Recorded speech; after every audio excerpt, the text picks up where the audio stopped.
Bonjour à tous, je suis François Longteau, le maître de chai de la distillerie. Je vais vous accompagner cette année encore une fois avec Drink & Spirit pour vous présenter deux de nos belles cuvées, un rhum blanc et un rhum bleu.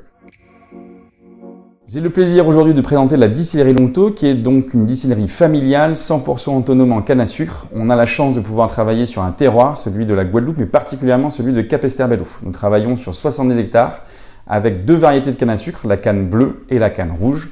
La canne rouge nous apportera de la rondeur et de la suavité, là où la canne bleue nous apportera de la puissance et ce côté bien agrume. Grosse signature des profils aromatiques de la distillerie Longteau. Donc ici, le rhum vieux Longteau Tradition est un assemblage de l'ensemble de nos cuvées de 3 ans qui étaient contenues dans les anciens fûts de cognac. Là encore une fois, la mise en fût est faite entre 50 et 55 degrés avec une réduction jusqu'à 45 degrés. L'objectif est de maintenir le profil aromatique signature de la maison, je vous le disais, avec ses notes de cuir, ses notes de tabac, ses notes de rancio et également ses notes plutôt caramélisées et vanillées. On est précédemment sur un assemblage, sur un rhum blanc à assemblage canne bleue, canne rouge, avec une intégration dans des fûts de chêne cognac, exclusivement des fûts de chêne ex-cognac, puisque là encore une fois on respecte la terminologie des traditions. La famille Longteau étant originaire des Charentes-Maritimes, c'est une tradition de faire vieillir nos rhums dans des fûts de cognac.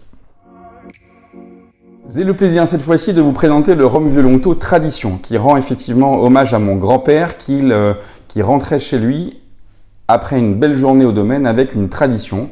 Il sortait de sa voiture avec son attaché-caisse en cuir. Il s'installait chez lui dans son fauteuil en cuir et à la droite de ce fauteuil, il y avait un joli panier de bonbons et c'était des caramels au beurre salé.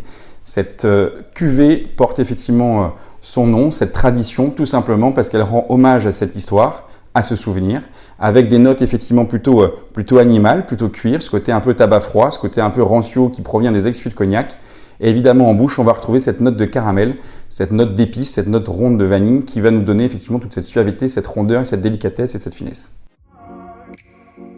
Merci à tous, je vous invite à voyager du coup à travers vos souvenirs, à travers ce magnifique coffret de rhum agricole et je vous dis à très bientôt.